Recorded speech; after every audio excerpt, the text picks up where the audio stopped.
এই মুহূর্তে খবর টিনের ক্যামেরা পার্সন আপনাদেরকে দেখাচ্ছে, দেখতে পাচ্ছেন কেশপুরে এখনো জলমগ্ন। আর সেই জলমগ্নতে কিন্তু কেশপুরের ব্লক সভাপতি প্রদ্যুৎ পাজা তিনি কিন্তু একের পর এক মানুষকে কিন্তু তিরপল দিচ্ছেন এবং তার সঙ্গে কিন্তু ত্রাণ তুলে দিচ্ছেন। দেখতে পাচ্ছেন জলে দাঁড়িয়েই কিন্তু মানুষেরা ত্রাণ নিচ্ছেন এবং তিরপল নিচ্ছেন। আর কেশপুরের ব্লক সভাপতি এক হাঁটু জলে কিন্তু নিজেও দাঁড়িয়ে আছেন।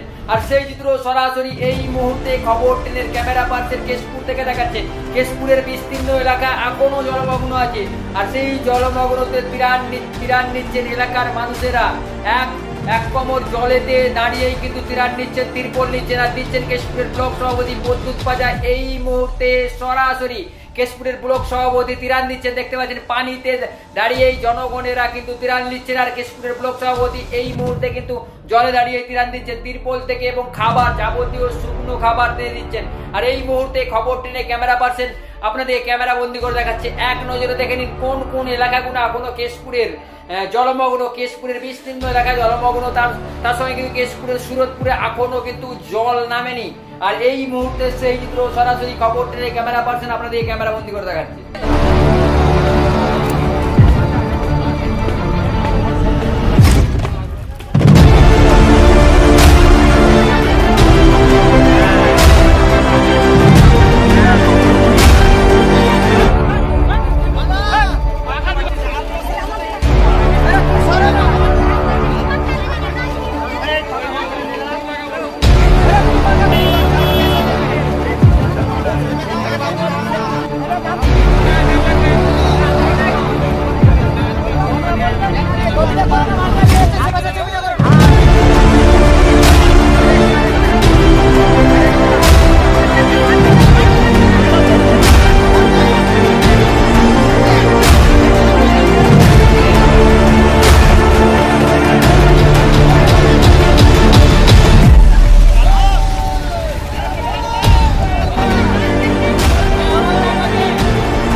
আজকে আপনি ত্রাণ নিয়ে এসেছেন এবং কি দেখলেন?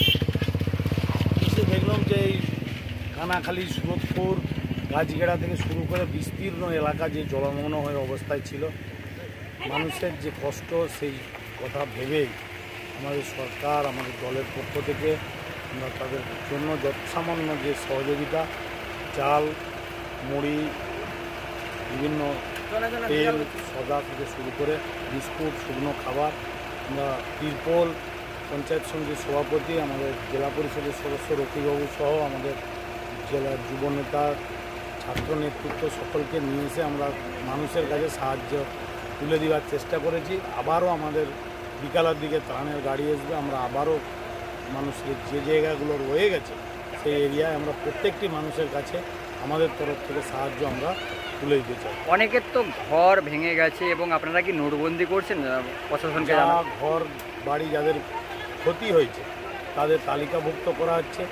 আপনারা তো জানেন যে প্রধানমন্ত্রী আবাস যোজনা, বাংলা আবাস যোজনা, যেটা প্রধানমন্ত্রী তার নিজের আবাস যোজনা বলে চালাবার চেষ্টা করেছিল, সেই বাংলা আবাস যোজনায় যদি মানুষ আজকে 11,35,000-এর বেশি মানুষ যদি বাড়ি পেত, তাহলে আজকে হয়তো অনেক মানুষকে গৃহহীন হতে হতো নিয়ে এই বন্যার ফলে। আপনারা তো মানুষের সঙ্গে আছেন এবং ভোটের টাইম বলবেন এই বিষয়ে আমাদের বলার কিছু নেই, এটা মানুষ বিচার করে। তার জন্যই আমরা 1,03,358 ভোট লিড পেয়েছি। কেশপুরে মানুষ আস্থা ভরসা আমাদের দলনেত্রী মমতা বন্দ্যোপাধ্যায়ের উপর, আমাদের প্রিয় নেতা অভিষেক বন্দ্যোপাধ্যায়ের উপর রেখেছেন। তার প্রমাণ বারে বারে নির্বাচনে পেয়েছেন। এখানে মুষ্টিমেয় যে বিজেপি দেখা যেত, তারা শুধুমাত্র ভোট পাখি, ভোটের সময় আসে, ভোট পেরিয়ে গেলেই তারা আর তাদেরকে এলাকার মানুষ দেখতে পায় না। আমরা দুঃসময়ে সুসময়ে মানুষের পাশে থেকে মানুষের কাজ করার চেষ্টা করি।